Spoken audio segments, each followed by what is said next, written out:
But I figured I'd hit it and see how much.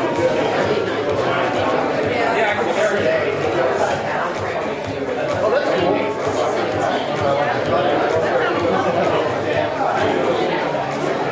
Yeah, and then it's going.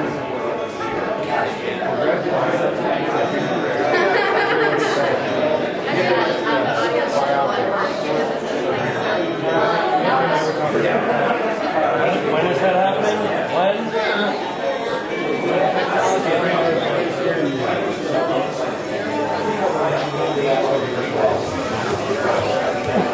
No, so it's like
I'm very good at looking shit up on the internet. Know how to do things. I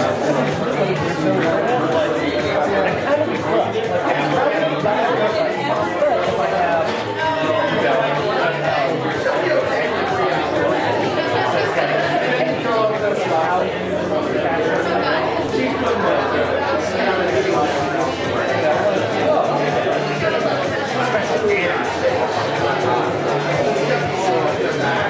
I'm about to do live Inception.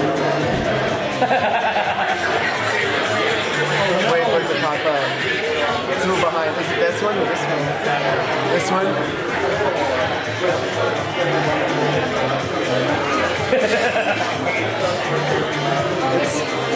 I guess it's, yeah. It hasn't. Oh, there it is! Yeah? It's so stupid.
I don't know if we need to pull some of the top artists for papers to pick up like, yeah, we just got like 5 more people coming in and we're out of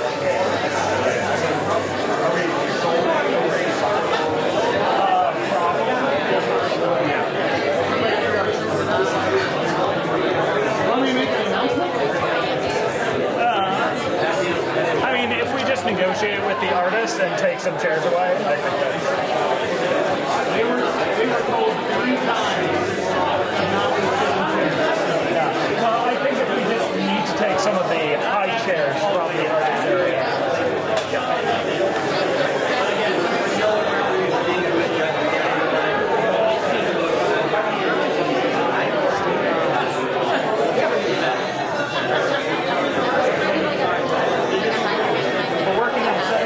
Paid for a ticket in your store, you can sit in if you paid.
Let's give it 2 more minutes. 3 more minutes?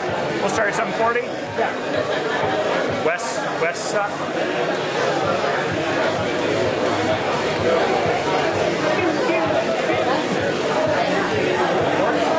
Yeah. Hey, that's pretty good. Something like that. Yeah.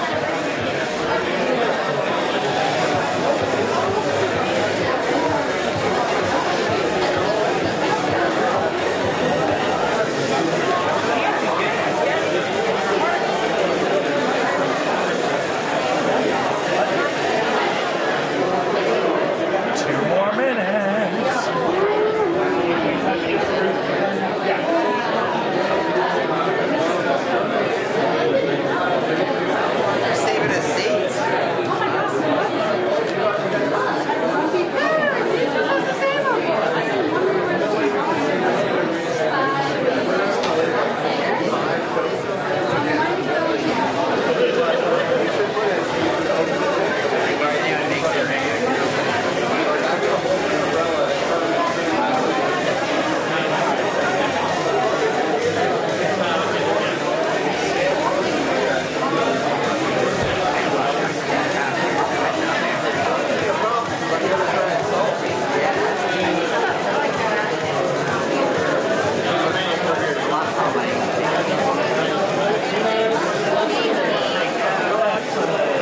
One second.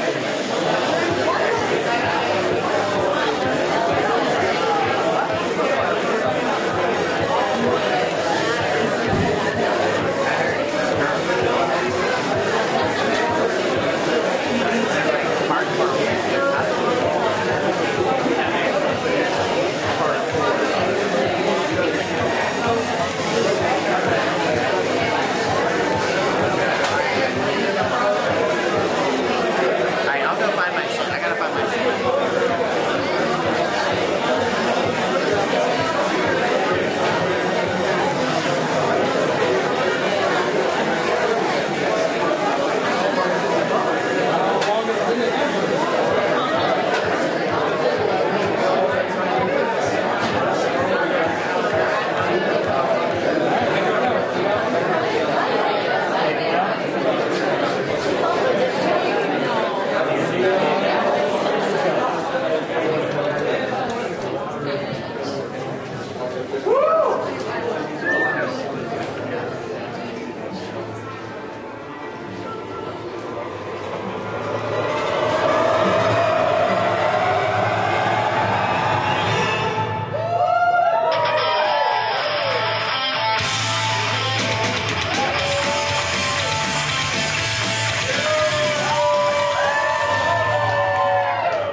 Good evening, ladies and gentlemen! How's everyone doing tonight? My name is Andrew Humphrey. I'm the producing artistic director here at No Theater, and it is my pleasure to welcome you to The Lightning Cube. Is anyone here at Serials for the first time tonight? Wow! That is so cool. I hope you have a fantastic time. We love doing this. Are any of you here at No Theater for the first time? Yeah, that's me. Oh, wow! Well, welcome. Well, you should know that this is not our only stage. We have another stage. It's up there. I'll tell you more about that later. But first, we have to prepare for the Lightning Cube. So, each of you has received a slip, a judgment slip on your way in. This is very important. So let me explain to you how the evening will go. We will have 5 15-minute episodes of new plays. Between each play, we'll take a 5-minute break, which will allow people to change the scenery over, allow people to get up, use the restroom, get a drink, and then after episode 3, we'll do a full 15-minute intermission to allow you to get more drinks, maybe some popcorn, and then at the end of the night, that judgment slip that you have will become very important because it will be up to you, the audience, to vote on which 3 plays survive for a second episode. So you need to write them down on that slip in the order of awesomeness, from where 1 is most awesome and 3 is third most awesome. Because we weight those votes. So number 1 gets 5 points, number 2 gets 3 points, and number 3 gets 3 points. So, and then we tally accordingly. Now once you've filled out your judgment slips, you will deposit it in the arbitration cube, which you will see over on the counter over there. It's a clear cube with a sign that says arbitration cube. So hopefully you won't miss it. For artists, your shows, each show is allowed one vote. So make sure you get a judgment slip from us, write the name of the show on it, and put it in the judgment cube. There is no multiple voting. If it looks like things have been tampered with, we'll just burn all the ballots and put things on there. So the way democracy works. All right. That's enough for me for now. Ladies and gentlemen, it's time for our first show. And we are so excited to welcome back returning serials artists with Dates These Days. Am I right? By Andy Simpson and Simon Powell.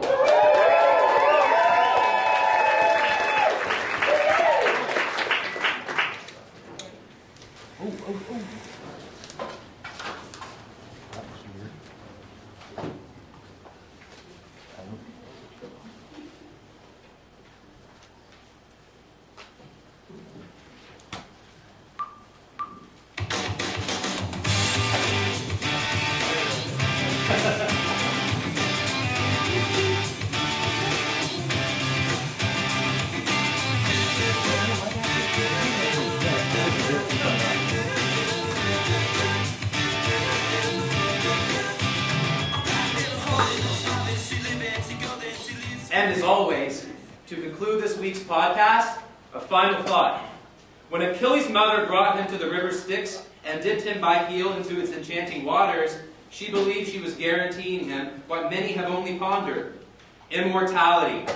We all know how the story goes. She failed to dip his heel in the river, making it a mortal weakness that eventually led to his downfall. Now, we all have a tendon named after him. The Achilles tendon. We all associate that name with a failed shot at greatness. Well, I think there's something groovy about what that tells us. But what does it tell us? Prepare. Prepare. Prepare. Preparation. Preparation makes you great. You want to be immortal? You better fully dive into that river without anyone's hand holding you.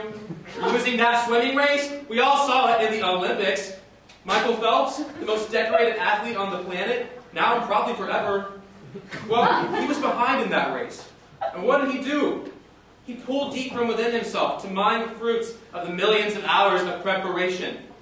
He nailed that flip turn. He shot off that wall instantly ahead of his competitors, some half his age. Every single one of them qualified to be in the pool with him. He prepared harder, he nailed that flip turn, he raced faster, and he won. So you want to tell me that all of your love lives aren't the same as that flip turn? The good news is you've already done all the preparation by being yourself your whole life. So that concludes this week's episode. And don't forget, I want something else to get me through this.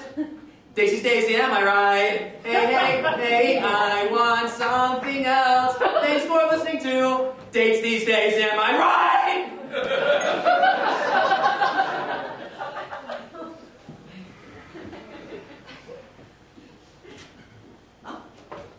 Who is it? Tevin! Oh, hey, Tevin, why didn't you call? Sorry, Donnie, I can't hear what you're saying. Oh, well, come on in.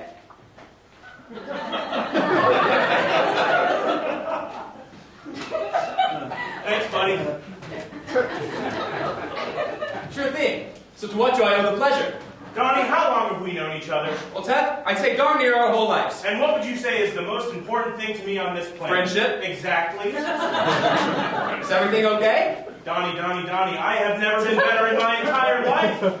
The new storefront has been more than bountiful. I have achieved a level of financial security that I can only attribute to my lifelong devotion to Jesus Christ.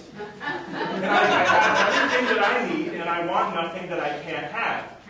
Still, total peace of mind eludes me, and I can't ignore it any longer. What do you think it is, Ted? It's you, Don. I'm worried about you. Oh, Ted, I'm fine. I'm usually like not... You are handsome. Check. You drive a Tesla car. Check.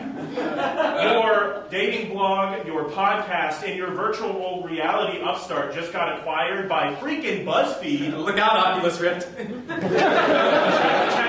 cha-ching. My point is, Donnie, there is no reason that I can think of, and pardon my crudeness, for so few schooners to be docking into your port. Well done, my sexual history. Oh, please, Donnie, this is more than just about coitus interruptus, Oh, there is much more at stake here. There is something weird about a man of a certain age without a wife, without a partner. I don't want to make this political. Tevin, I've been thinking about what you're saying for the past 20 seconds. I think you're right. I'm going to join that dating blog you've been telling me about. Really? Yeah. Okay. Yeah. Everything is okay and possible through positivity. Oh, but Donnie, now feels like that time that one of us has to step forward and say what could possibly go wrong. No, Tevin, this feels like that time when the guy who's been helping countless others find love for years decides it's finally his turn to find his slice of the pie. Shall we enter my multi-purpose foyer?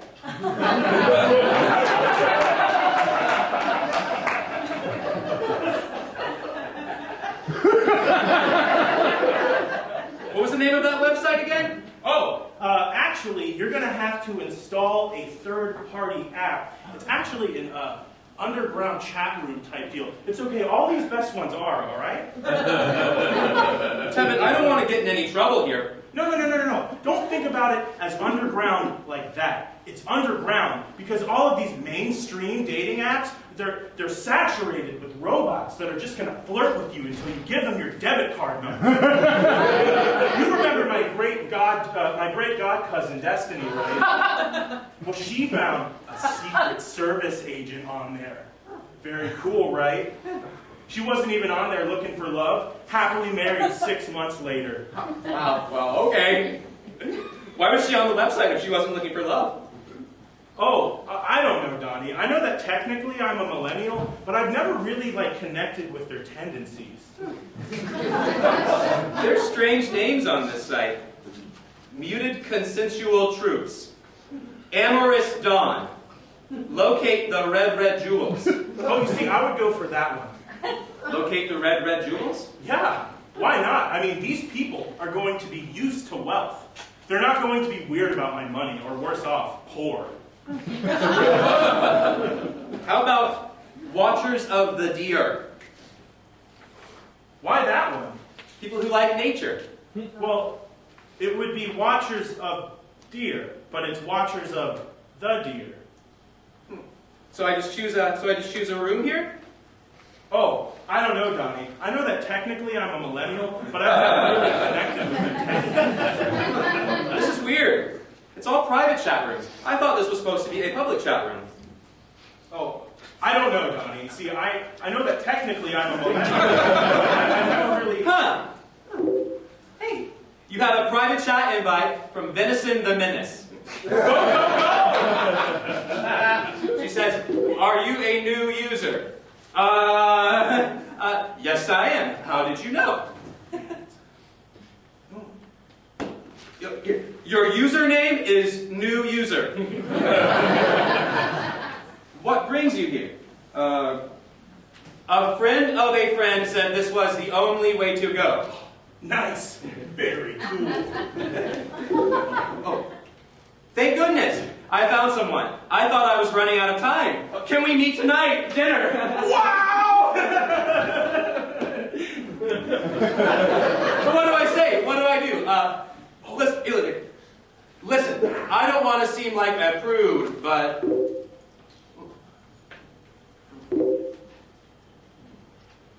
Huh. Oh, she sent 2 more messages and signed off. Well, what did she say? Meet me outside the Blackstreet Brewery at 6:30 sharp. What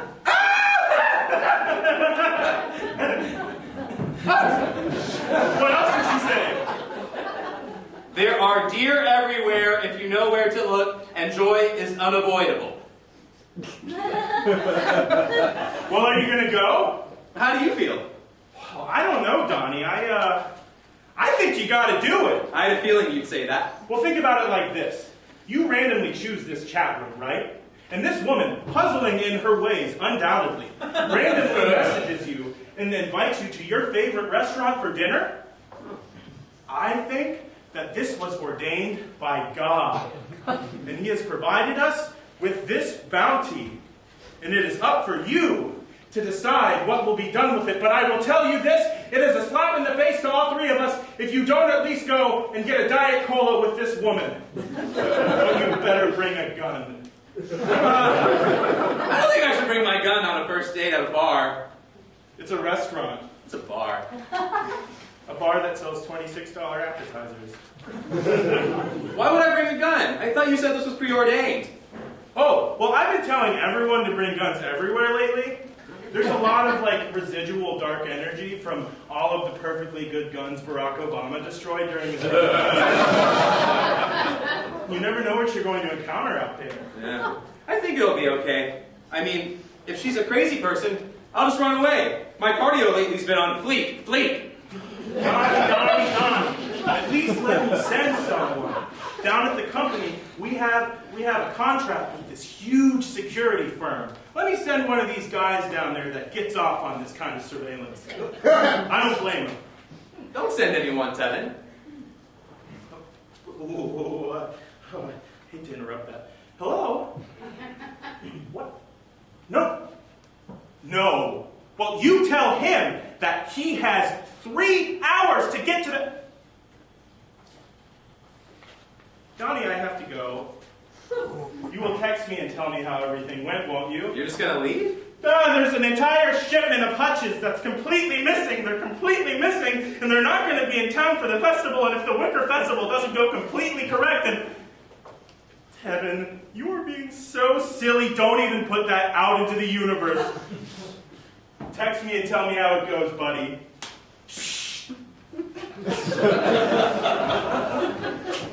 6:30, sharp.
happens to the two shows that you vote out tonight using your judgment slips, those playwrights are exiled into a dystopian theatrical wasteland where they have 2 episodes, the time span of 2 episodes, in which to come up with a brand new play that will premiere in episode 3.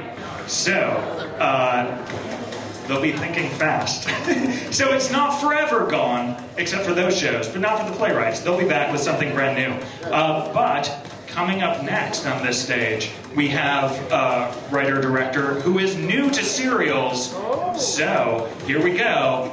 Ladies and gentlemen, up next is Middletown, written and directed by Mike Bizzarri. Enjoy!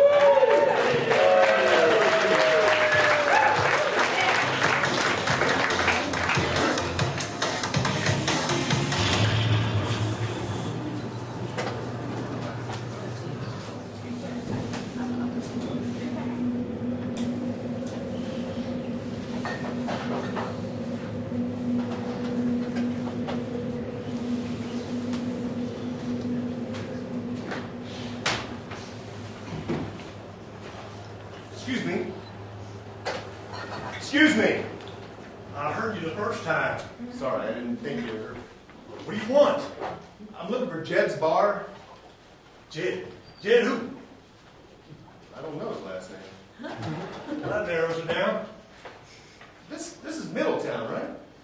Well, hell, you don't even know where you are. You're right about that. Kind of got turned around back there. Back where? Where it came from. Guy dropped me off the crossroads. What guy? The guy I hitched a ride with? Well, where the hell did he come from? I don't know where he's from. All right, I'm just a little being vague just to annoy me. I'm just a little lost, that's all. I don't care how lost you are now. You got to know where you came from. Sorry, Where are you from, boy? you mean originally, like where I grew up? Are you one of them amnesias? No, I'm not one of those. Maybe you should check in with the doc. He takes walk-ins. They don't take anyone with a credit card, as far as I know. I'm not sick, at least not that way. Now, what way? Yeah, look, thanks for your help. I think I'll be moving on. Suit yourself. I don't think Jed's around. So you do know him? Sure, everybody knows Jed. Did you tell me where his bar is? His bar. Yeah, I'm playing a gig there tonight. A gig? Yeah. What? You some kind of musician? That's right. And you play guitar? That's 2 in a row. So, Jed's got a lot of music back. Last time I checked, I was still alive, yeah. So, you come all this way just to play Jed's. But how do you know how far I came? Just a wild guess. So is that the name of the bar, Jed's? You don't really have a name. It's just got a bud sign. That's really the only way you know it's a bar, that flickering sign. You know. Well, I'm playing there tonight. Tomorrow, if everything goes okay. Why wouldn't it? You know, sometimes things just don't work out. You ain't no good at it? I'm not saying that. I'm just saying that, you know, sometimes things don't work out the way you want them to. That's for damn sure. Why the hell do you keep doing it? It's what I do. What I like to do. Well, do you or don't you? What? Well, you just said it's what you like to do, so I'm assuming you ain't quite doing it yet. I guess what I meant was, I'd like to try it on a larger scale, you know, get paid regular. Be standing on a street corner with my case open looking for coins. So Jed's is a larger scale? If it has chairs, it's larger than most I've seen. So, what's the largest you've ever seen? Street corner, bus stop. So you ain't exactly caught on fire. No, not exactly, not yet. Well, maybe you ain't got what it takes. You think of that? Yeah, considered it. I like to think I'm pretty good at it. You know, that's what's sad about your kind. You know, you all think you're pretty good at it. But if you was pretty good at it, you'd be caught on by now. had some compliments here or there. Oh, is that right? Yeah. You got girls running after you, hollering for your autograph? No, not exactly like that, no. Yeah. Well, to you. Ain't you a little old to be trying to kickstart your music career? Better late than never. Yeah, that's true. Maybe you ought to consider something new. Hey, you know what? I get your job sweeping up. You don't have to know nothing except sweeping a little bit, and it's a good job, good steady pay. I appreciate it, but I think I'll stick with my own line of work. Oh, you think you're pretty good. You're too good for sweeping up, don't you? I never said that. Yeah. Well, it suits me just fine. I'm happy for you. I really enjoy it a lot. That's the secret to life, is enjoying what you do for a living. No, you don't really have to enjoy it. That's why I call it work. Look, if you could just tell me where Jed's bar is, I'll be out of your hair.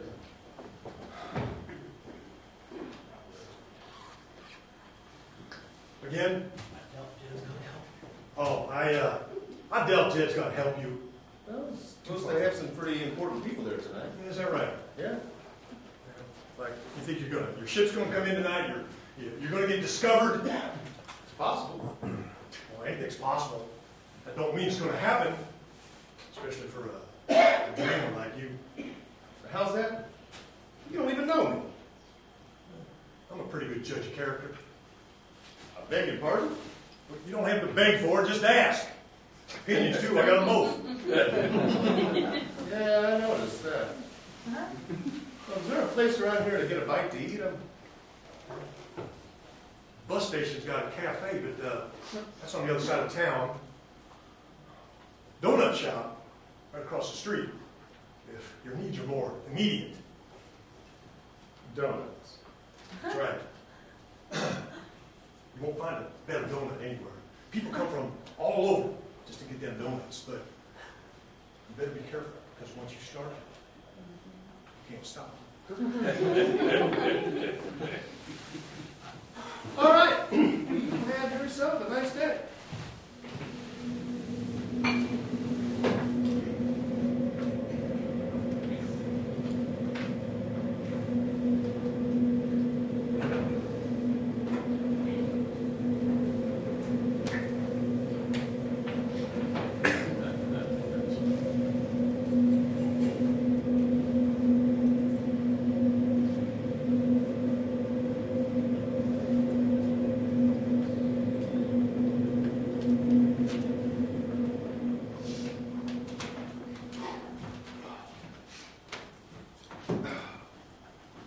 Hello? Allie? Is this the donut shop? Sure is. Great. Where are the donuts? In the back. Why don't you have them out front where people can see them? You trying to tell me how to run my business? Just making a suggestion. I don't take suggestions. That's why I don't have a suggestion box. I see that. At least I see that you don't have one. So, how many? Donuts? That's what I sell here. You wouldn't know from walking in here. You gonna start running that crap again, are you? No, I'm just saying. I've never been in a bakery where you didn't have your goods displayed under a glass where people could see them. I've got them hidden for a reason.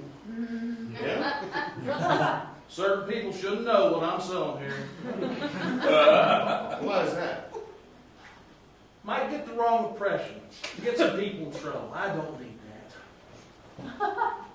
We're talking about donuts, right? How many? 2. What kind? What kind do you got? I've got all kinds, but I recommend the glazed. All right. 2 glazed donuts then. All right, 2 blazing guns. You got the money? What? I said you got the money. Yeah. Uh-huh. Let me see it. You want to see my money? Not everybody can afford it. Not everybody has it. Next thing I know, I got my back turned, and you're walking off with my donuts. Happens all the time. See it on the evening news. This one robbing that one, this one shooting that one dead. All over a goddamn donut. All humanity's gone to hell. I don't know about that. What do you know? Well, not much, but I haven't lost faith in humanity. You should. Ain't worth a shit. Some of them are. Yeah, maybe. Not many. So how much? $2. $2? $1 a donut? That's right. I'm not paying $1. Yeah, suit yourself. You ain't gonna find a better donut around anywhere. I should hope not for that price. Yeah, they're special, all right. People go crazy for my donuts. We're still talking about donuts. Sure am, sure am. I got the best around. You ask anybody. They go crazy for my donuts. I'd let you try one, but, But what? well, you're just going to want more. And you obviously can't afford it. Then what are you going to do? Start robbing people just to get a goddamn donut? Come on. Not going to I see rob it you happen. for a donut. Uh-huh. You'd be surprised what desperate people will do. Here I am trying to make an honest living. Next thing I know, I got people trying to kill me for a donut. Look, I'll pay you $2 for 2 donuts. See, that's how it starts. Once you start, you won't stop. I'm telling you, it'll change your life. All for the worse, too. I'm telling you, nothing else will matter to you. Do you really want that? Is that really what you want? I don't know. Maybe not. Man, ain't you the one supposed to be playing Jets tonight? That's right. Hey, how'd you know that? Oh, word gets around a small town. Stranger comes in, says he's a musician. People start talking. That's big news in Middletown. It's great. I'm really hoping for a big crowd tonight. Look, I'm going to do you a favor. I'm going to be that little angel on your shoulder that says, forget about the donuts. Concentrate on your music. All right. I don't know what you mean by that, but Listen to me. Forget about the donuts. Concentrate on your plans. Focus on that. Focus on your dreams. You don't want to let a goddamn fucking donut get in the way of your dreams, do you? Come on. Focus on your dreams. Don't let nothing, I mean nothing,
give her child to Sunday and Monday. That's right.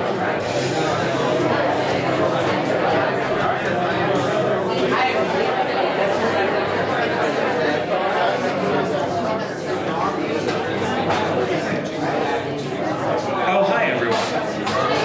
Hi, how's it going? I'm doing great.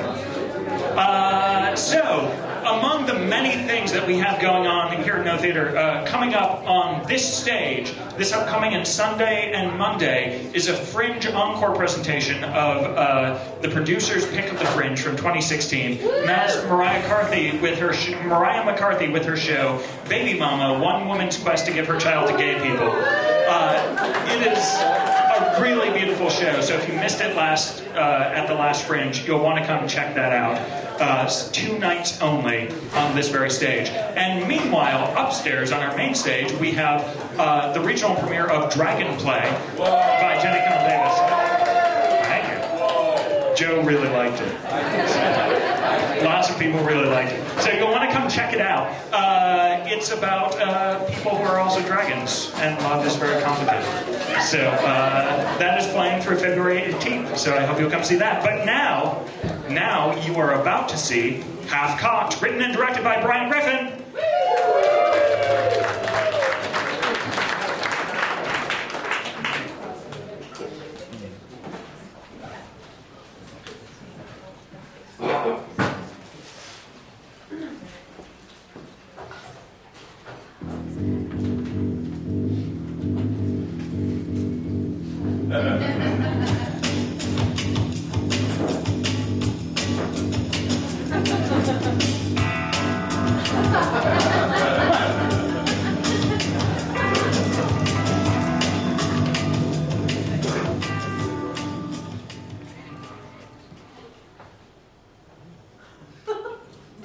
You there?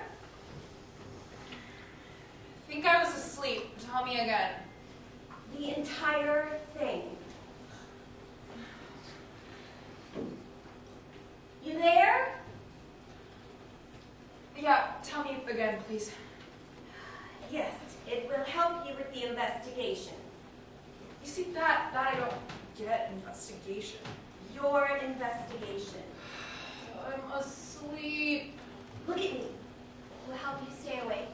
Mesmerizing. Keep looking at me, and I will attempt to tell you and disentangle the superfluous details of my account, and merely will impart the stratospheric elements. It's called exposition. Precisely. Ready? Ready. I am Twyla Lighthead. I've come here to ask for your help, to employ you for your services. There is a man, he lives in our building. He has an eye for a face. He wears a giant monocle over it. Looks quite proper with it. Like this. Let me show you.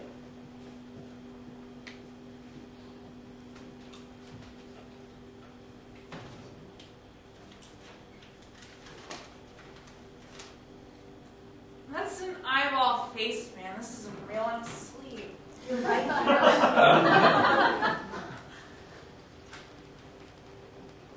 You are there, aren't you? Sure. What's his name? His name is one I cannot pronounce. It has a lack of vowels with many consonants and harsh fricates. But I heard somebody say it. Well, actually, one doesn't say his name, one sings it. But if I heard somebody sing it, I'm sure I would recognize it as his name.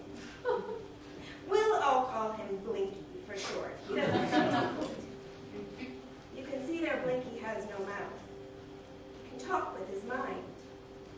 He lives in the basement of our building. Thinks hello to me every time I pass his place. Always happy thoughts. And a good worker, too. He's been saving up money working as a janitor, sends whatever is left to his fiancée, Valoria, who lives very, very far away. They were childhood sweethearts.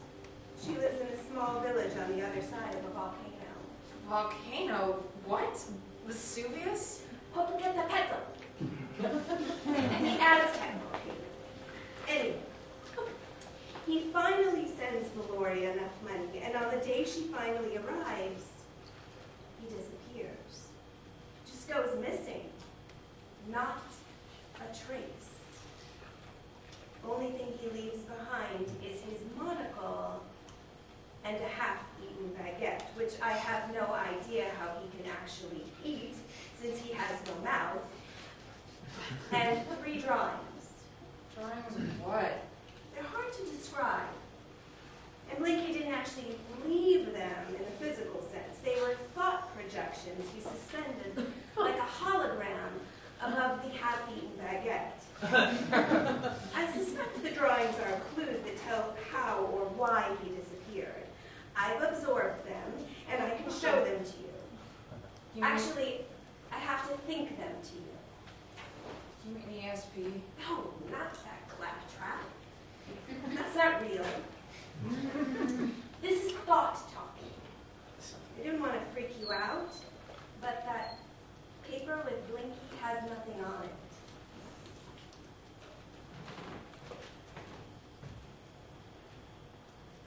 It's blank.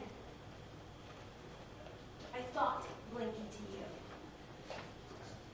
Here. Here are the drawings. You will see them in your mind. Wait! I see them. You did this? This is crazy. This is like a Viewmaster. You know what? I kind of think I recognize some of these. This is so crazy. I can see all of this with such detail. You know what? They look so familiar, but I just can't place them. We want you to use those clues, the drawings. Solve the case. Find Blinky. What about Valoria? Why can't she find him? Valoria has a normal face. 2 eyes, nose, mouth. She's quite stunning, actually. Lovely, sweet, smart. But soon we find out when she's sad, she becomes frozen, solid, like a glass statue. You can see her right there. She doesn't say a word. She's frozen right now. A picture of Blinky in her hands and 2 sets of tears streaming down her face. And you just recognize the drawings. So Darla, it has to be you. No. It is you. This is not real. You're a dream. You are a dream that I'm dreaming. You are dreaming, and you are sleeping. But I came here to wake you in your dreams. So in a way, you're awake, but you're awake in your dreams. This really is my world, the world where I live. You're visiting me, awake, but in your dream. I was lucid dreaming. I ate too much ice cream before I went to bed, and I used my iPad. You know, that really messes with my sleep. You see that right over there? That's a dream tube. I popped out of that. Took me about 20 minutes to shimmy down that. And re-entry the tube is worse. Sucks me up like a vacuum cleaner, usually ass first, folds me right in, and then shoop, I'm up the tube. My nose nearly smelling my toes for the rest of the way back. I'd rather not have to do that again and again. Please, help me, help Valoria find Blinky. This isn't real. It is very real. I always drop into a dream world to find the right sleeper to help me, no matter which path I've taken in the labyrinth of tubes I keep popping in here. For the last 3 nights, I've tried to speak to you. But this is the first night you've understood what I was saying. I need to wake up soon. My husband's going to be mad at me. Not yet. I'm going to think a word to you. Next time you're dreaming, you say this word, and I'm going to think to you. Sheboygan? That's right. You say it twice, and a dream tube will appear, and you will be vacuumed straight into the world. I will be waiting for you there.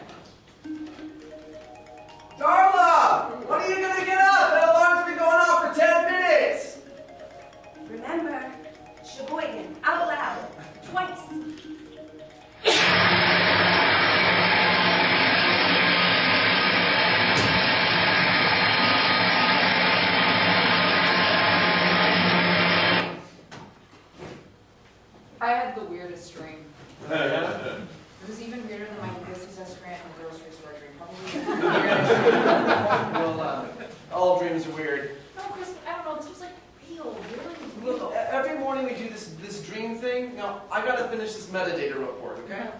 Data about data. The data of the data of the data. Yeah, and it's really complicated, so I really gotta get it done. I know, I'm sorry. Okay, please just tell you about my dreams so we don't forget it. Just write it down then, I okay? think we better No, Darla, please. All you do is sleep. I can't take any more dreams. I'm sorry. You're right, I'll write it down. Look, I know that it's been hard with your dad. Yes. Yes, and I know that you've been grieving, but it's been a year. You haven't worked. I've done paintings. Yes, of your dreams. They keep me sane. Yes, painting and sleeping, but you don't leave the house. I think that you should go back to teaching. Do something productive with your mind. I'm a drama teacher, Chris. There's no funding for high school theater anymore. Then teach art, because you're a painter. There's no money for art either. Well, then teach history. You're creative. Half of that shit is made up anyway. Look, I don't know, but you gotta find something to occupy your mind. I do go out. I go on errands and get groceries or whatever, and I see my therapist. Is she helping any?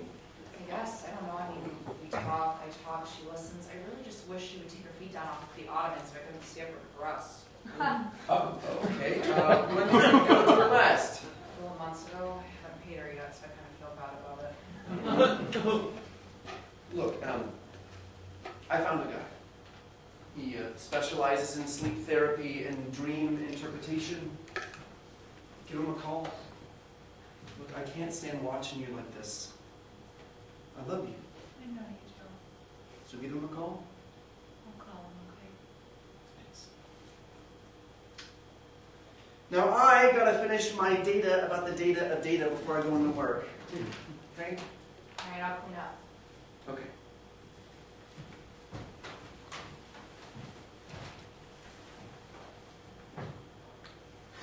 Chris is right. I sleep all the time. I've checked out, and it's affecting our relationship. But the thing is I don't even want to leave the house. Ever. I don't want to see anybody. I don't even want to, I can't even stand being outside. People just going on about their lives. My dad dead. His dying last year really just, it came out of nowhere, and it devastated me. Just leveled me, and I was the one that found him. He was a sleepwalker. He did it his whole life, and I mean, the guy even had to take his shoes and put them off of the closet floor because he would pee on them and think it was the bathroom. But so one night, we think he was sleepwalking, and he goes out, just leaves the house, back door wide open.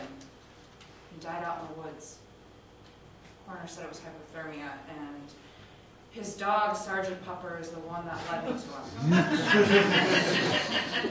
It was awful. My mom died when I was 2, and I only really remember her from old photos, so it was just Dad and me, just the two of us. Or is it I? Is it Dad and I can't ever remember.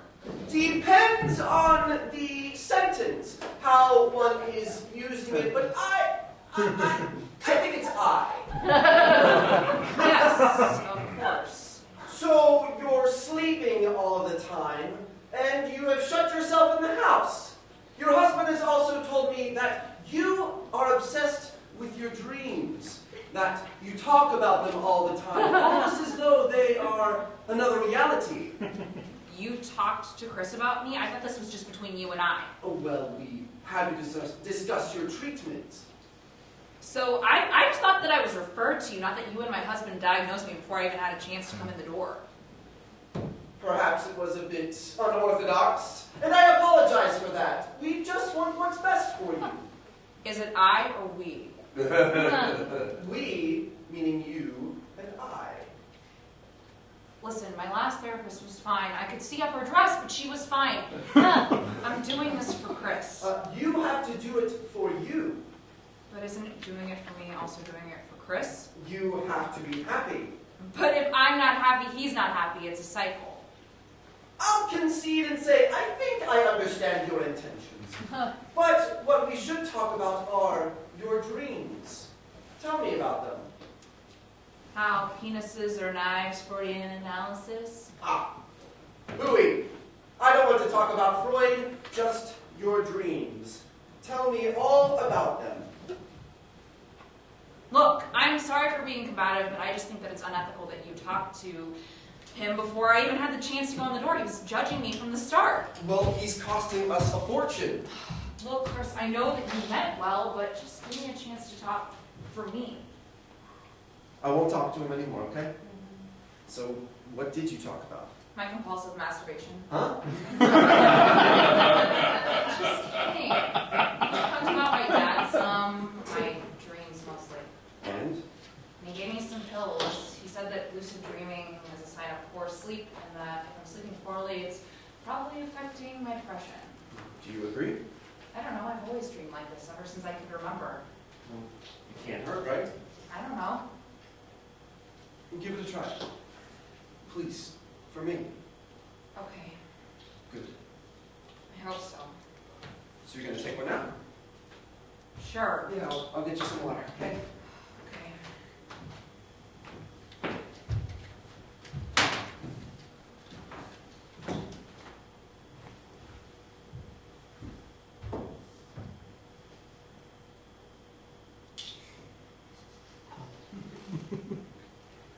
Oh my God, Chris! What? What? I finally recognized one of those paintings. No, Darla, we said no more dreams. Even the doctor said so. But it was one that my dad did when I was little. Darla, please, look. You said that you would do this for me. Just try it for a week. And then tomorrow we can talk about your dreams, okay? But now, it's bedtime. Thank you. Oh, and I actually found a job opportunity for you. At a theater, doing research. Doing outreach. I got the article in my bag. I'll go get it for you. Please, just one thing at a time. I'll just be a sec. I'll go get it.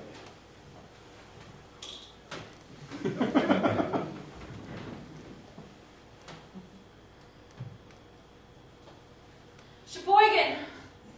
Sheboygan!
Someone so enthusiastic. One of the things I like about her is just everything that she does, she throws herself into.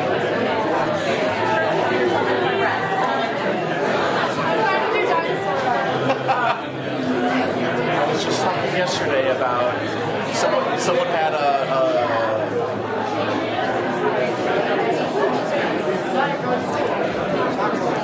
it was T-Rex selfies, but it was just the green patch. And he was saying, what Instagram filter should I use? I'm Josh. I feel like we've been introduced once or twice, but I'm terrible at names. Hi, Liz. Good to see you.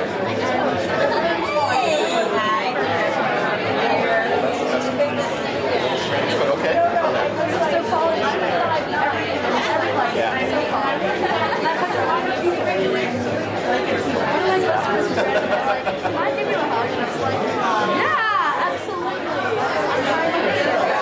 I'm a member and show up to their events. Yeah. Yep. Oh, we might have seen each other there. Yeah, I was. Okay, that's probably it. Were you in a flat outfit? Just a black dress. Sarah looks fantastic on New Year's. Her Facebook feed, picture is still the picture that Jesse Waits took of her. I love that picture. Yeah, it's a great shot of it. I don't change my picture at all. Like, I was that like covered with my cats. Covered with those kittens for like 3 years. And I'm like, I'm a Disney fan.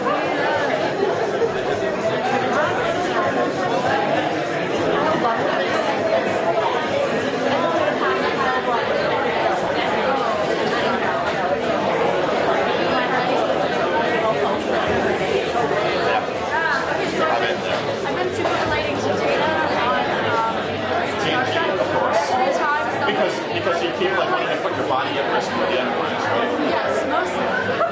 That's what Data does. It's like a portal. I'll put my arm in. Yeah, no, like when they're in the I know, right? in the Roswell Laser Show. Yeah. Thank you. Hi, Liz. I'm John. I get great hugs. But mostly when anyone tries to like call me, it's just like I'm not real. Yeah. I'm sorry, like you're great and all. But that makes it super easy to let him because he'll believe anything you say. And if you're just like, I would prefer if he didn't talk about this to other people, he's like, okay, I can do that. Yeah, it is calm. He does. And he's trained in multiple techniques. Program, excuse me. Yeah.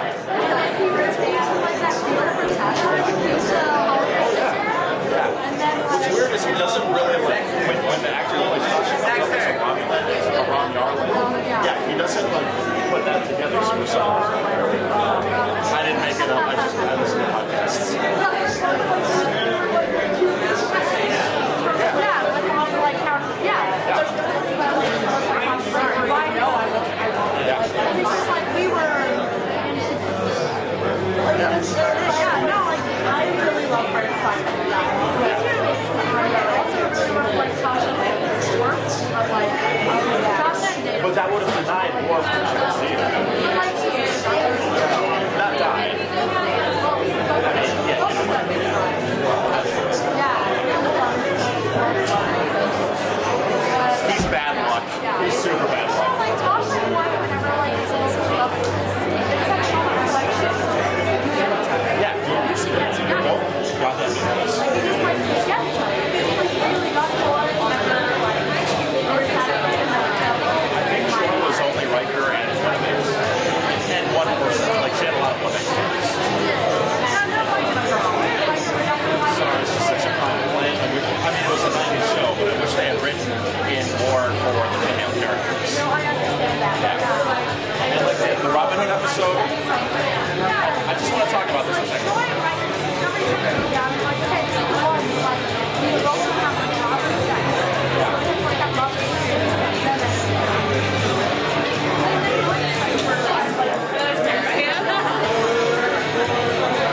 our season sponsors who make everything we do here at No Theater possible. They are the Greater Cincinnati Foundation, the Ohio Arts Council, the Carolina Ralph V. Hale Jr. U.S. Bank Foundation, David C. Harriman, and the thousands of individuals and organizations who give annually to the ArchWave Community Campaign. Let's give them a big round of applause. Yes.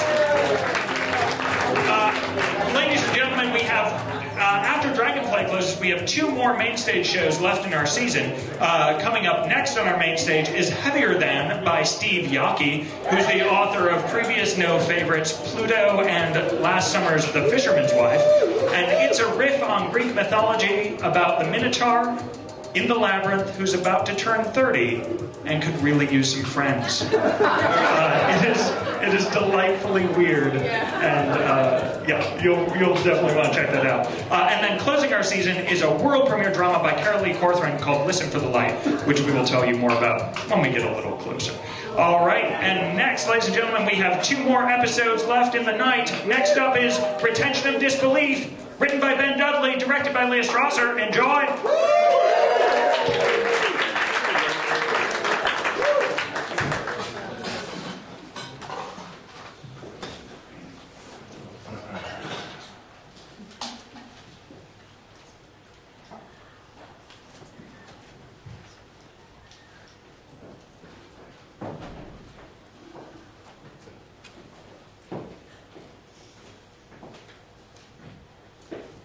The guy that plays the killer goes to that dental colloquium I was telling you about. What? Offstage, David is the owner of David Herbert Dentistry, and this year will be the keynote lecturer at DentistCon. He has the opportunity to be on stage again and would one day love to have a wife. Sad, isn't it? He's a dentist? Yeah. I should try to talk to him after the show, get in his good graces before DentistCon applications go live. Cool. Oh, shit, it started.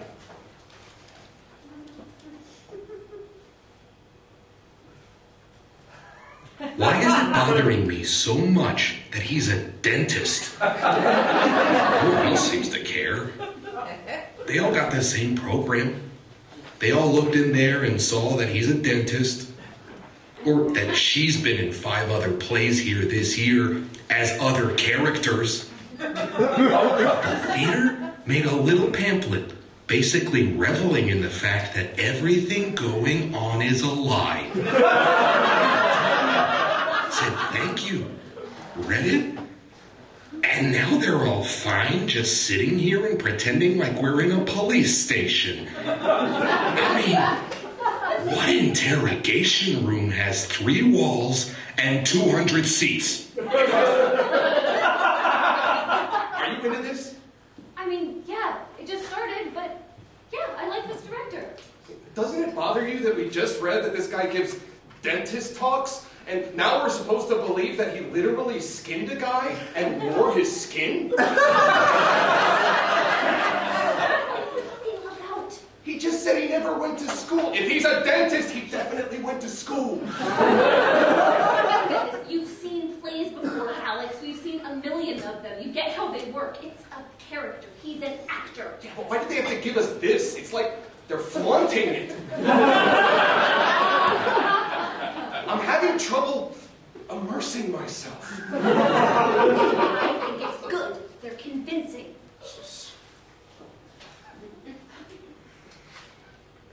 Just don't think about it.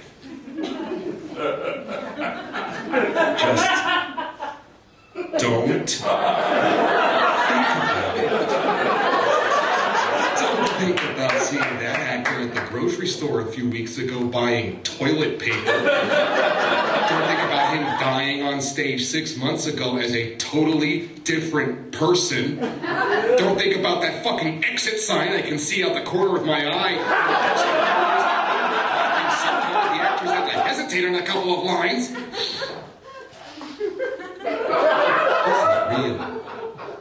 This is a real story. Those are real people. He's a killer, not a dentist. Everyone out there is anything other than what they are. 2 cops and a killer in an interrogation room.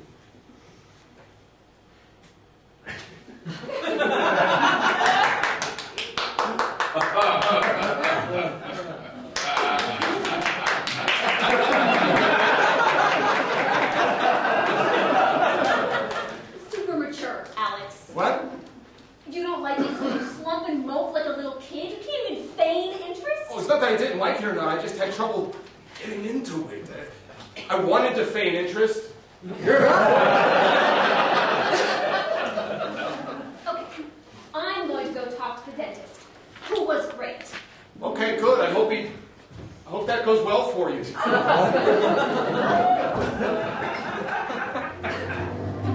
I didn't mean to be a dick. You don't mean to be one. I hate upsetting you. I do. I'm sorry if I do it by accident. I don't know what to say to that. I love you. It's not fair to say that.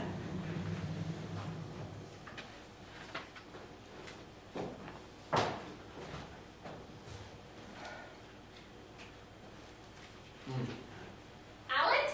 Yeah? What are you doing down there? Oh, nothing. I was just gonna do some reading. Are you eating? Yeah. Okay. Should I not?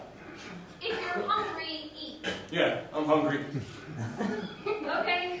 Don't fall asleep on the couch again. I won't. I'm just gonna do some reading.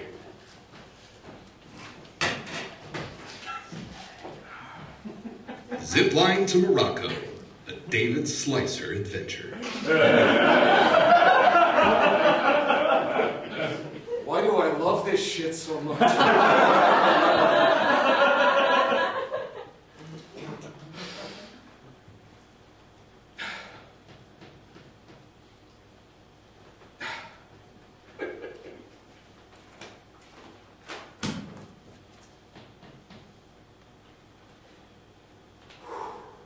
With skill, David screwed the hook onto the anchor and loaded it into the launcher. He took aim and fired.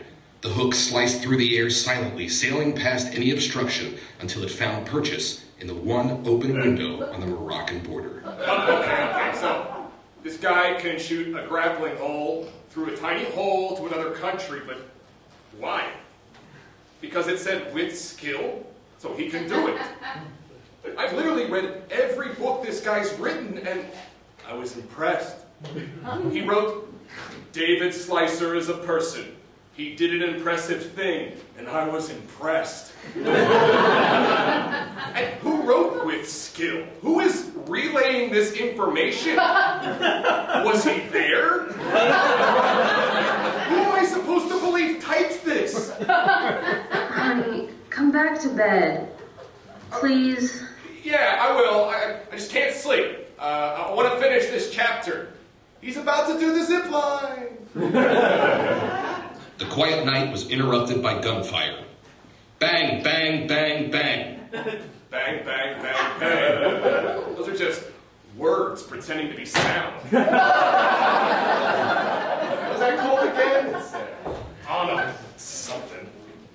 Onomatopoeia. See? Dictionaries I still get.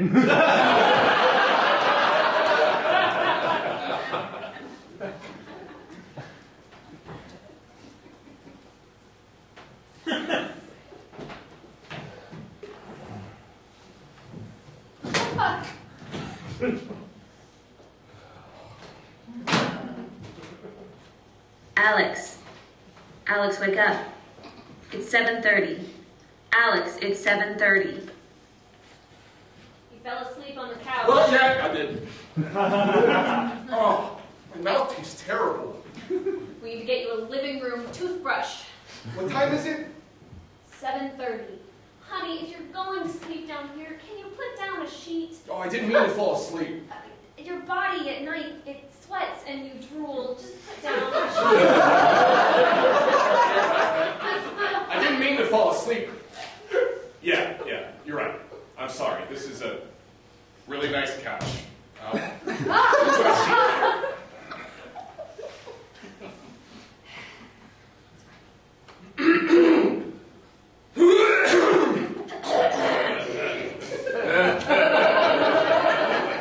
Why do you do that? So you know what it sounds like. It's Alex. Wait. I love you. I love you too. I won't fall asleep on the couch. I love you. So go take a shower, Mr. DiCaprio.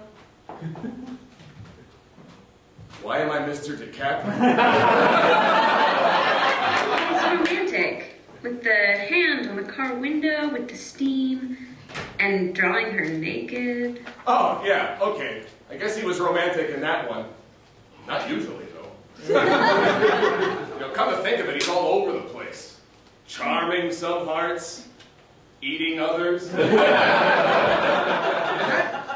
drove me insane about that play the other night.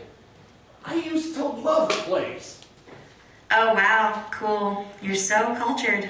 Suddenly all I can think about is that they're actors being actors, and I couldn't stop thinking about that. The actors were actors. Yeah, that's often how it goes. I followed along with millions of plays, and I've loved them. But recently all I can think of is that they're just stories. And I could stand up, throw my white Zinfandel on the stage, and they'd be actors, and not cops in an interrogation room.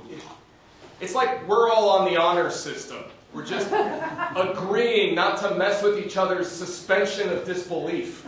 I don't think you're on the honor system, Alex. You'd need honor for that. Thanks. But I'm a little scared because I tried to read a book the other night and it was the same thing. It was just ink on a page and nothing really happened outside of this vague picture of it in my mind. I mean, who really cares about a spy who's never been spying? Or existed for that matter. He's just there in paragraph form in Times New Roman, able to do whatever the author wants him to. Robert Daniels, which I think could be a pseudonym for any number of ghostwriters. Congratulations, you get how reading works. But what if this doesn't stop? You continue to overanalyze everything. On my way to work, just 20 minutes ago, I was listening to that song Jack and Diane by John Mellencamp. Oh, you don't know John Mellencamp. Maybe you know him as John Cougar.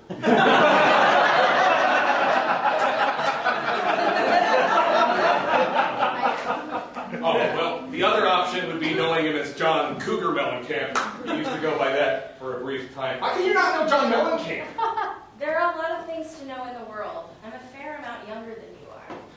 Look deep into your soul. How concerned are you that I don't know who John Mellencamp is? No, I guess you're right. But that song, you know, it's about young love. It's about the rural working class. It's a great song. It tells a really good story. But I can't help but think. You couldn't stop thinking about how John Mellencamp just like made it up and wrote down. And it's not even his voice, it's an amplified recording of his voice. And how in the real world, not everything rhymes. But when he sings it, apparently it does. And why are we pretending like this is still a real story, right? Yes.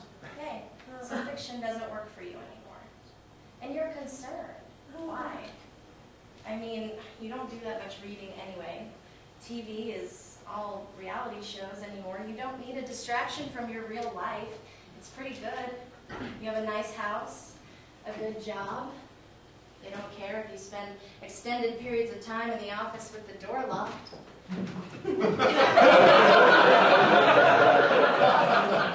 Are you worried about your wife?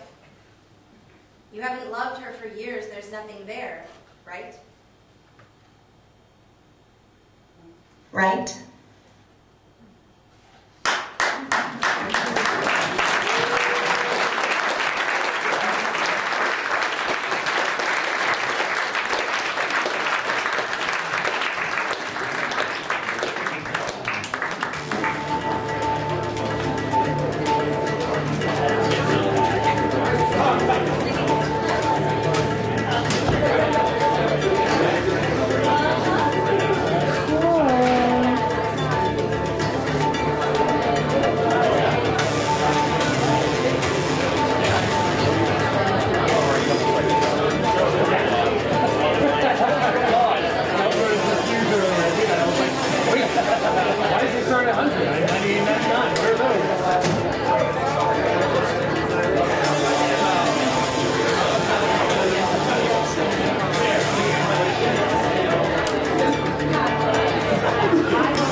almost time for our final episode of the night, and then you'll have to cast your votes. Hey, coming up later this spring, it's never too early to get excited about the Cincinnati Fringe Festival. That's right. Jurying is going on right now, and it's going to be really exciting. We'll just put that out there. It's going to be a lot of fun. We're also finally... Was that you laughing at me? Yeah, it was. All right. It was a laughter of agreement. It was a supportive, agreeing laugh. It was boisterous. And then we're currently in our final planning stages for our 20th anniversary season, which we will be announcing soon. Hopefully. Those are my crossed fingers, announcing soon. But now, ladies and gentlemen, it's time for the final episode of the night, Space Pornography 2000, a crowdsourced musical written by James Allen and Robert Mackey.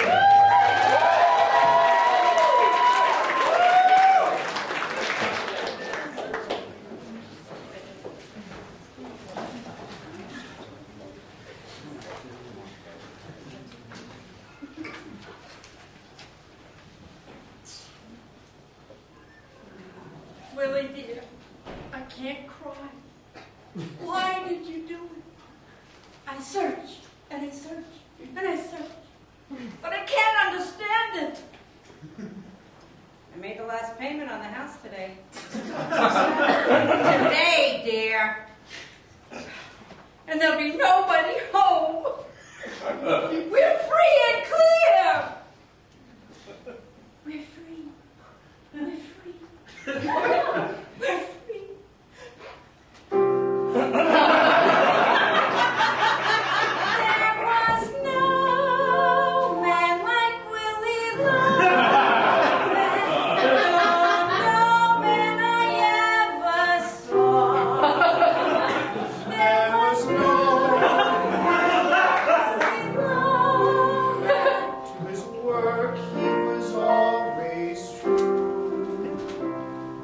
Sometimes pretty swell. Such a shame he couldn't sell.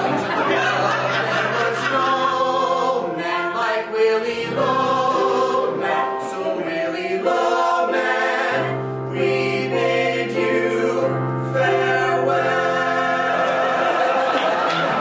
There was no man wanted to touch the sky. There was no man like Willie Loman, And he sure as hell did try. he endured a lot of strength, and he cheated on his wife. That's right. There was no Willie Loman, so Willie Loman, we bid you goodbye. Loman!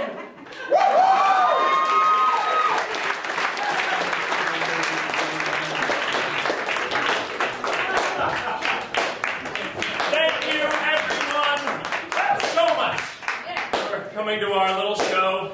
Yes, and we are so glad you could join us tonight at the Yorkland, Delaware Footlight Players Community Theater and Youth Center. Boy, that's a mouthful! For our final performance of our world premiere, Loman, The Death of a Salesman musical. Before you leave, If any of you actually stay. Just because we're polite, get the fuck off the stage. No, thank you, sir. before you leave, we just want you to know that your word of mouth is more effective.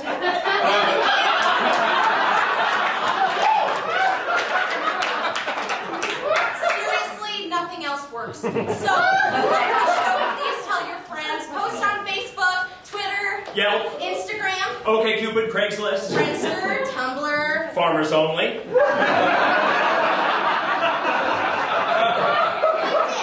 PayPal! They left. Okay, good night, everyone. Hey, pal. Attention must be paid. It wasn't that bad. It was a train wreck. We had people. People saw it.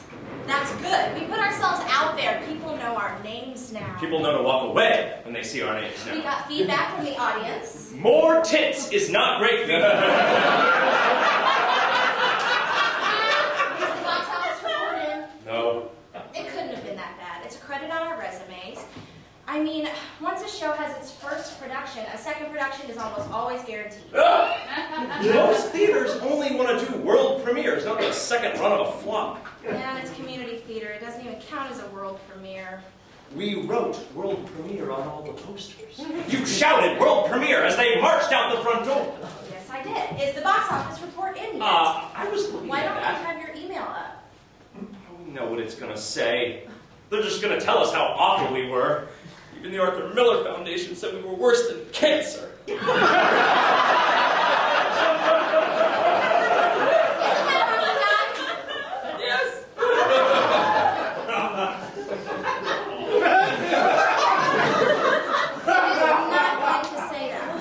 Hey, you guys talking about the box office sales? I heard you really biffed it.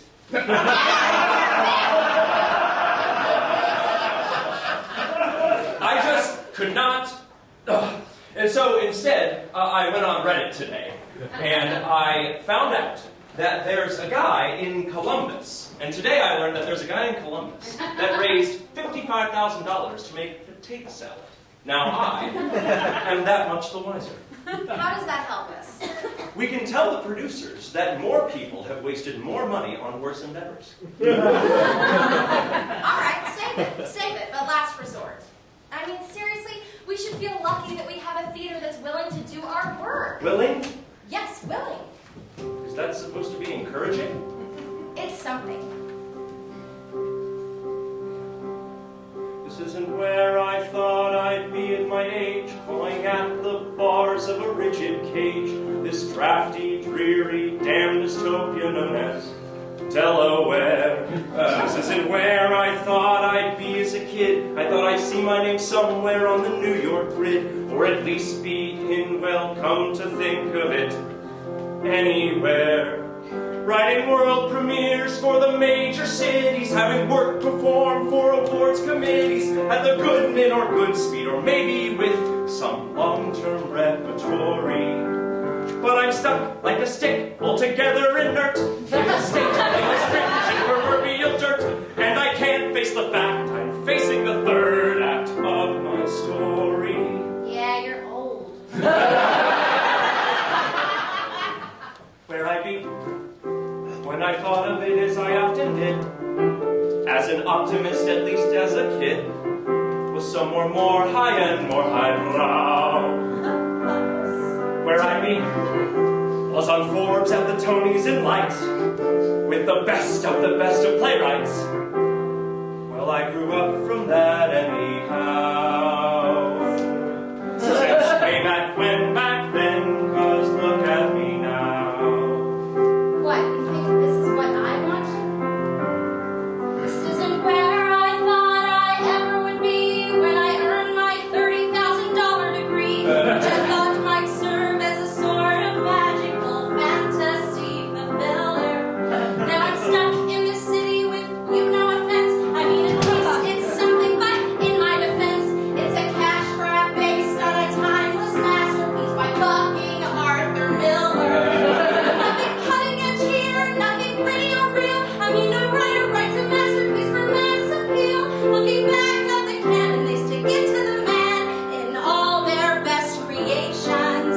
Sarah Kane, Sarah Roll, Wendy Wolsterstein. They had brought not just complacency and cups of caffeine. And I can't help but think I'm starting to shrink at my own absurd frustrations. Where I'd be when I think of it as I often do, as I try and somehow push on through, would be less routine, less austere. Where I'd be winning OBs and teaching in schools, breaking ground, breaking ranks, breaking rules. That's the life I want, that career. But I don't have that luck, so I'm stuck over Where I be, writing work that mattered to me. Where I be feeling proud in prosperity. Where I be, not in Yorkland, Delaware. where I be Where I be, with the best in the industry. Where I be with my name on some big marquee. Where I be, so God, if you can see, if you care, hear my pain, hear my plea, hear my prayer. 'Cause finally feels unfair. Take where I be, where I be, where I be, and take me there.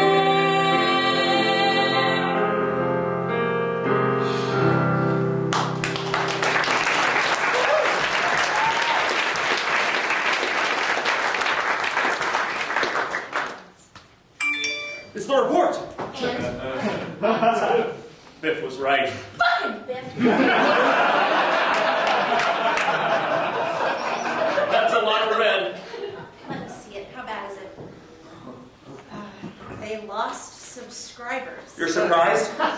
This is the same theater that did 3 Neil Simons this season, and The Sound of Music, twice!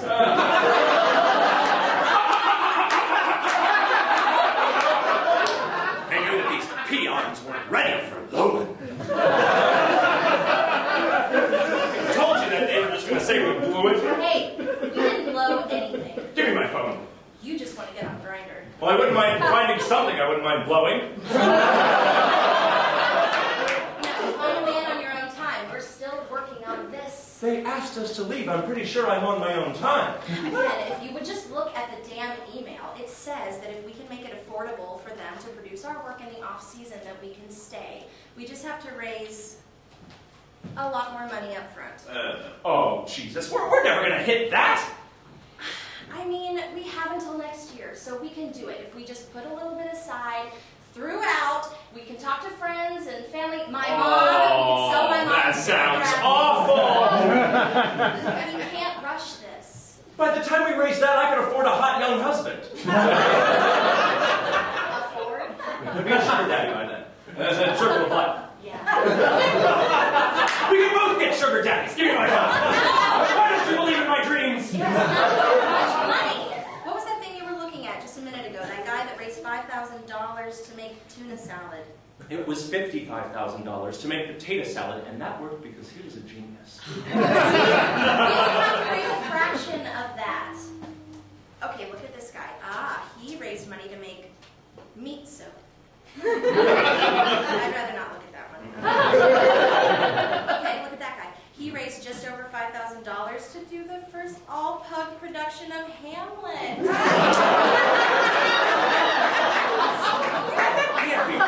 No, these are all real. All of them? Yes, all of these are very real crowdsourced campaigns. I don't think you have to stress it that much. I just want to make sure that you know I'm not making any of this up. Let me look at something. Somebody raised $9,000 to do the first squirrel census in Atlanta. If people will donate to that shit, we can definitely get some people to throw some money our way for our next show. Wait a second, look at this. Oh, God! I don't want to look at that. It's not the actual site, it's just another crowdsourced campaign. What? Throughout our time on Earth, so much of it has been spent trying to discover and explore. Today there are no new lands that we don't know about, new civilizations we don't know. Now our sights rest not on Earth but beyond, into outer space.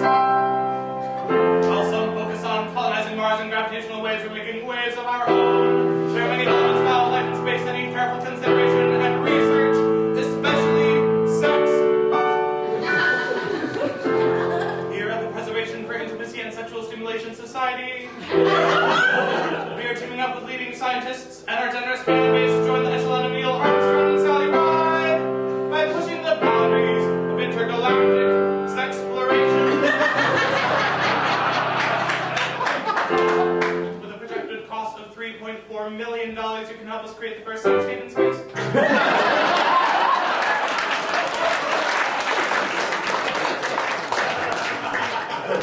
And look, right here.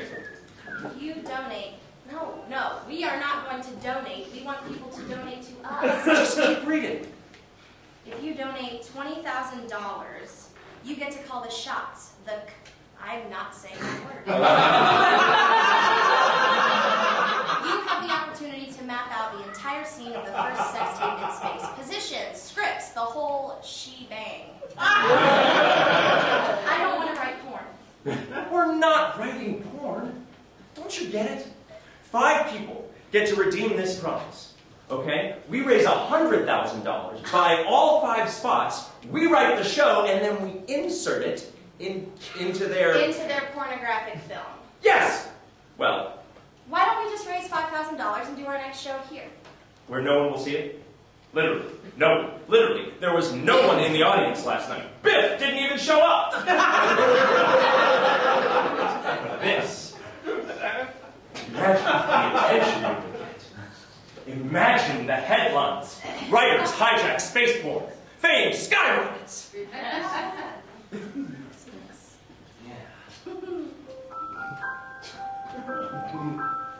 might have the first porn in space. We will have the first musical in space. Everyone will want us.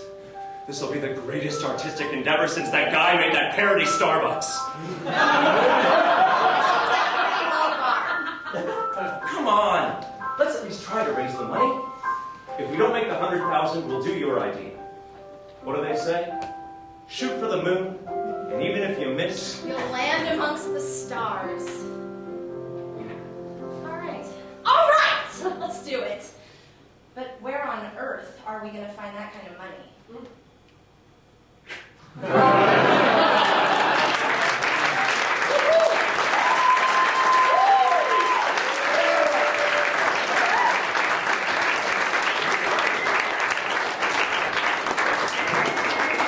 Ladies and gentlemen, now is the time for you to decide. As a reminder, your 5 options are dates these days, am I right? Where a blind dating blogger is on his way to a blind date that might go awry. Middletown, where a street musician has encountered some nefarious donuts.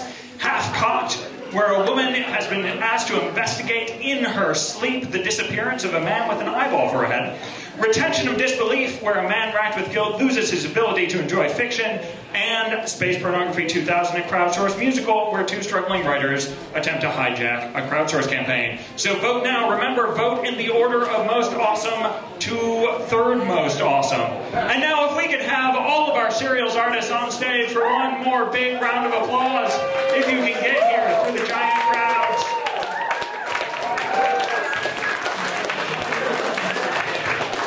I'm just going to stand here while they all get up here.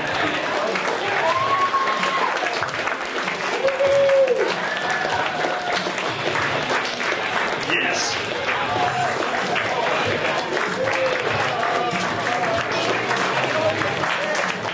Look at all these amazing people, ladies and gentlemen. Let's give them one more giant round of applause.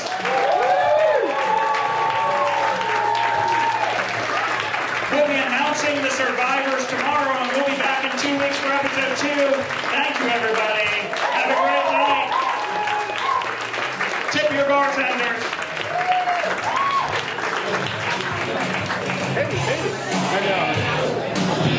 Since 7:75, you dropped one.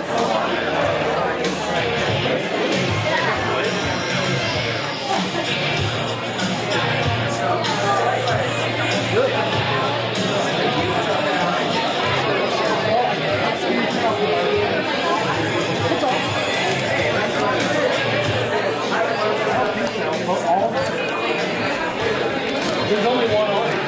Oh, there was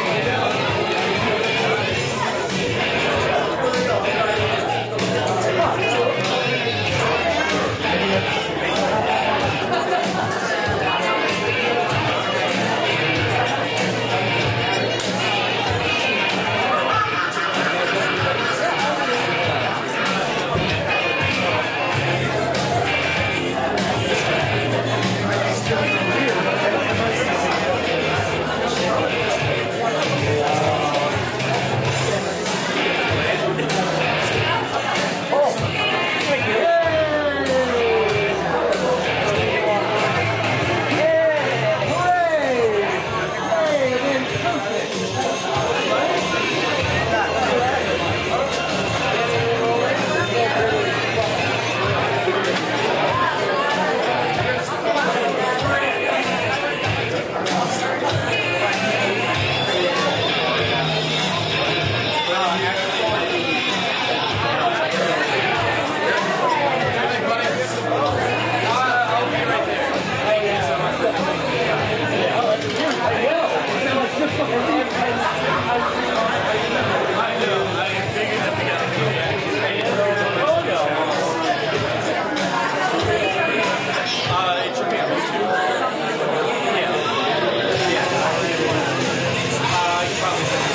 sleep, so I am lacking on those a little bit because I'm picking up hours. So it's technically Tuesday, and we're off some lunch today.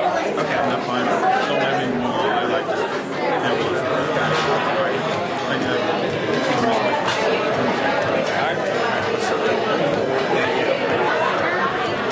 Thank you so much. I have to go get to my boyfriend. I left him at work, and I just yeah, I'm closing them all. Oh, is he?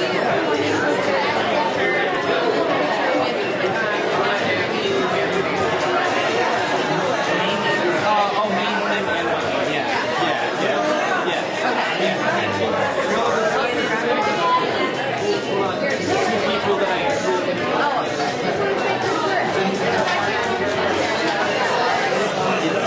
thank you so much for coming. Hopefully I'll be back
He's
I'm at home during the day and I come out and play at night, and then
Just so you know.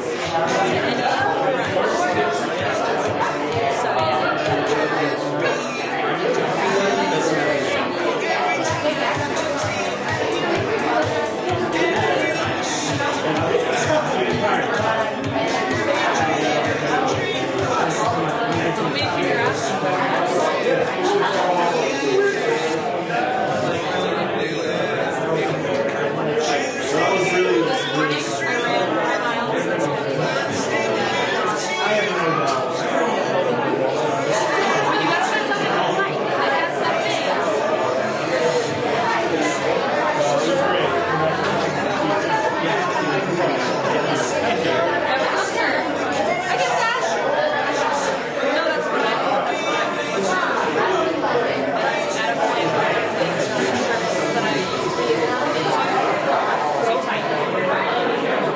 So don't worry.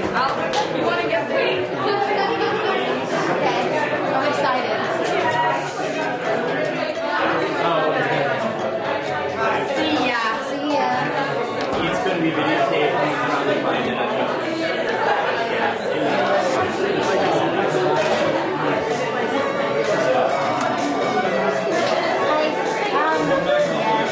You did great. Good eyes. Amaretto. Whiskey with amaretto.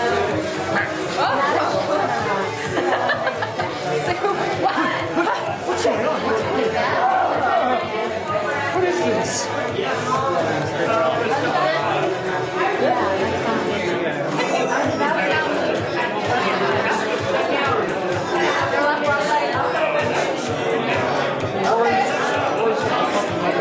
Yeah, right. And I did. That's why I told the joke. Like, just listen to what you're going to say. Like that. And by the time that would happen, you get the timing down pretty well.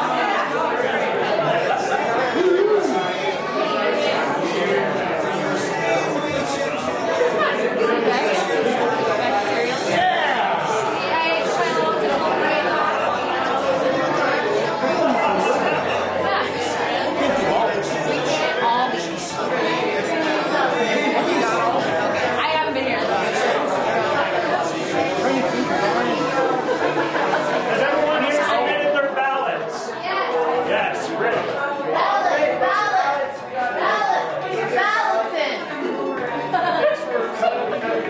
Balance. Get your balance in. We want to count up before they go home so they don't have to do it tomorrow.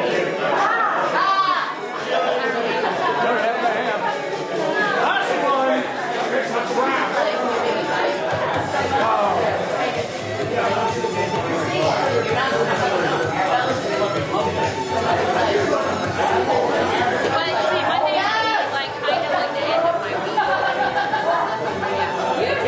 just started a new job and I'm now working like office and like 50 hours. They're like, what are you doing? And I'm like, well, when I get home, I'm collapsing into a log.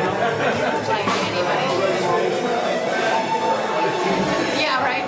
No, the other day it's vacation days and I didn't want to do it because I was like, all I want to do is go home.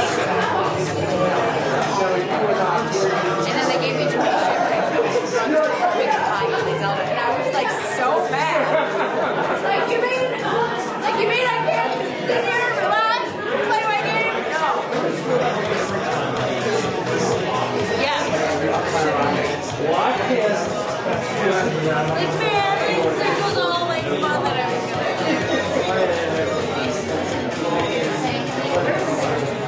That's, I guess that's weird.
Did you read them all?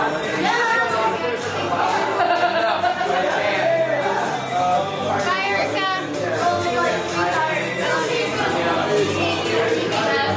What? How tall is that? Super sweet. Before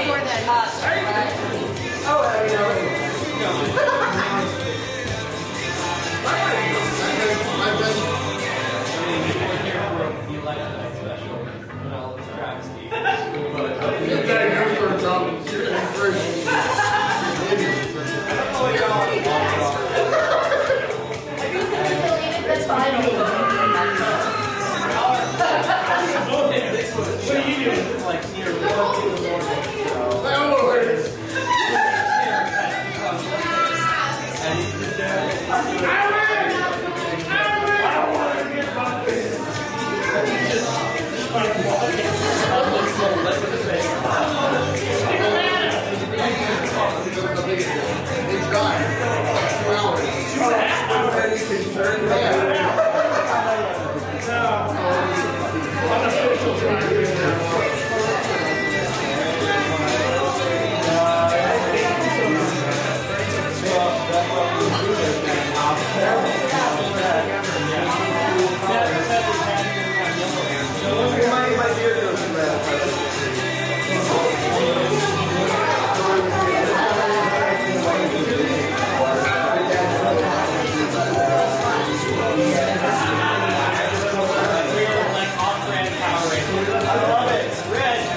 more red.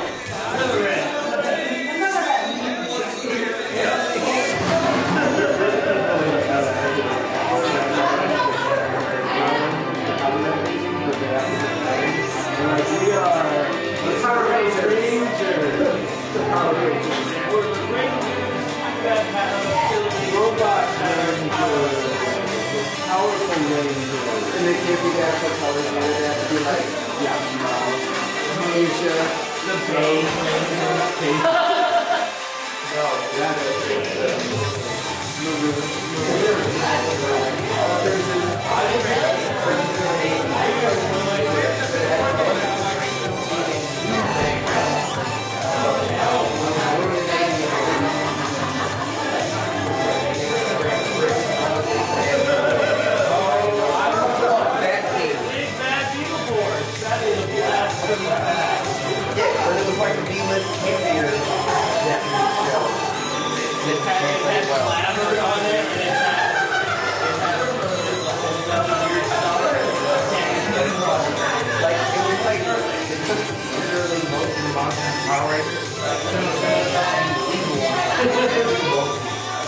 Same exact power, same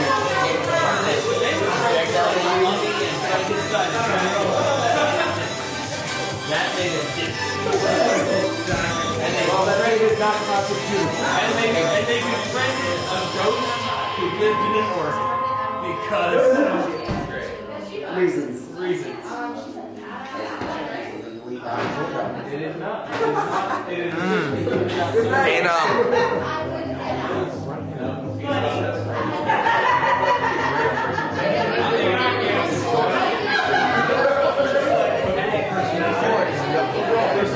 Yeah, he's got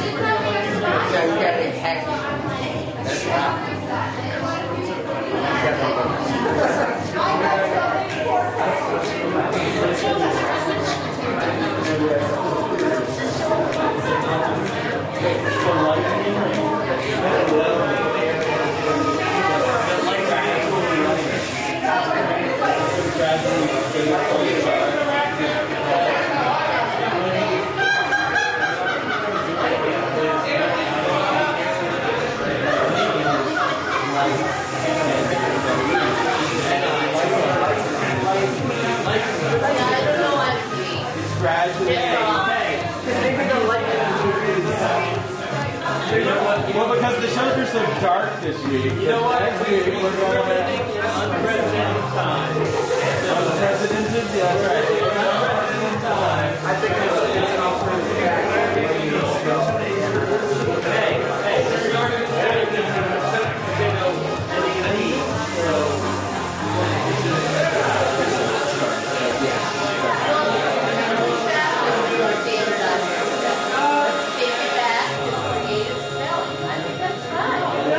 okay? Shakespeare got to spell things like he wanted to. Why can't I? I'm going to spell Coke with 2 O's. Sure, I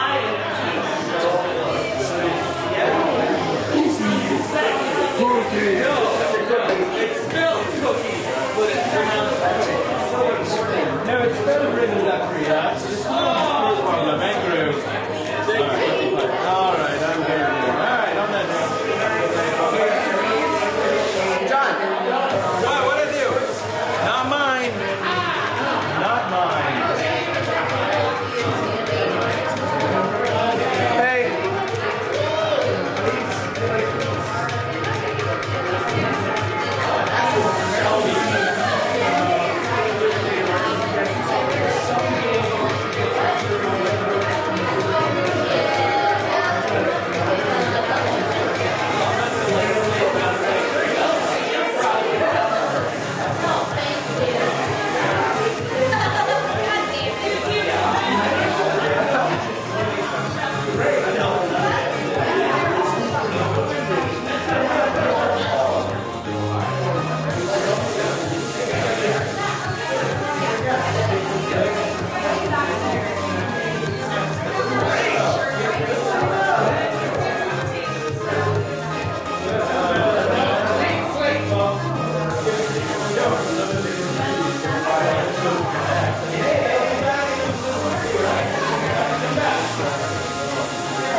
Yes. You said that. That's why I was questioning this.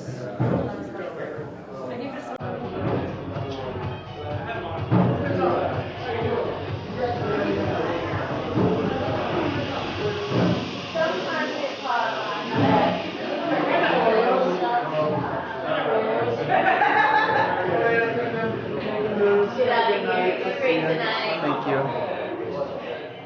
I especially like your foot. Yes, where no one could see my face. No, it's really delightful.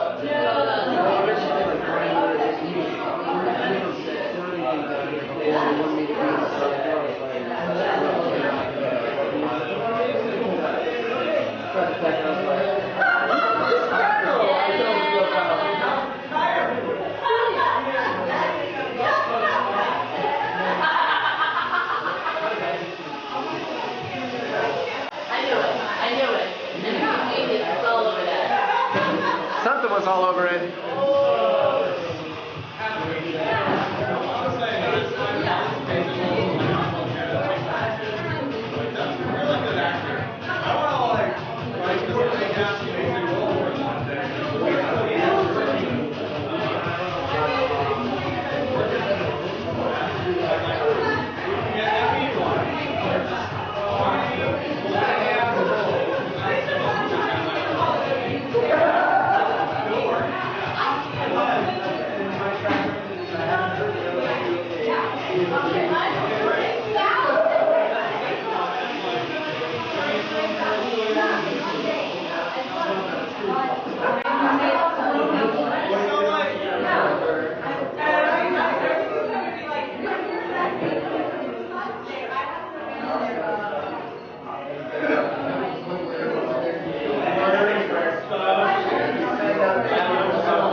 Because if I just don't stop, I won't get sick. Oh, I see. It's a homework Yeah, I didn't know what actual steps to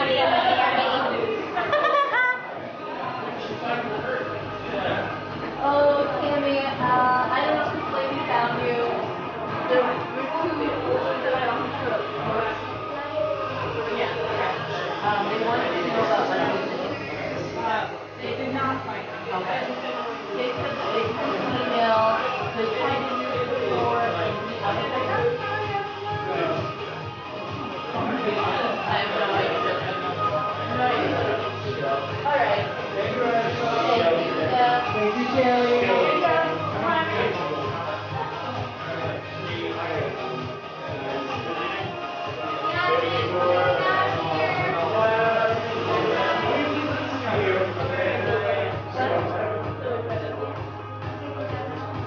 By the way, it's at my house. My house is bigger.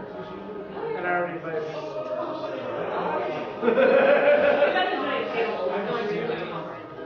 We've got to try to do it. Let me address this. This is when I can clear you.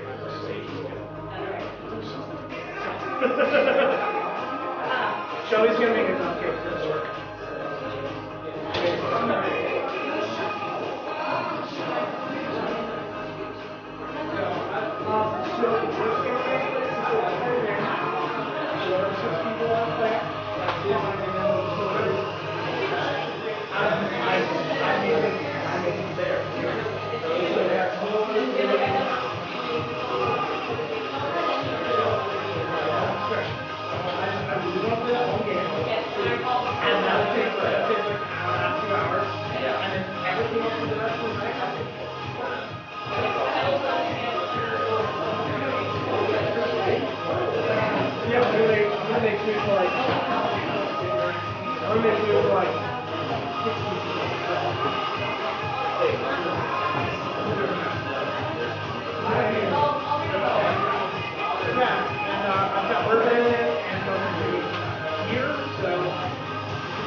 Have you met Shelly's boyfriend yet? Yeah, hopefully I'll come. My roommate. I know.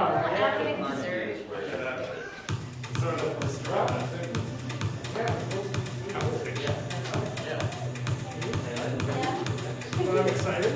Yeah, because I've been playing this game. I've been for 12 years. I've been trying to get through. I've been trying to play this game for literally years. No, not this game. Okay, I have a game with the players. We're all working together. Lucky go.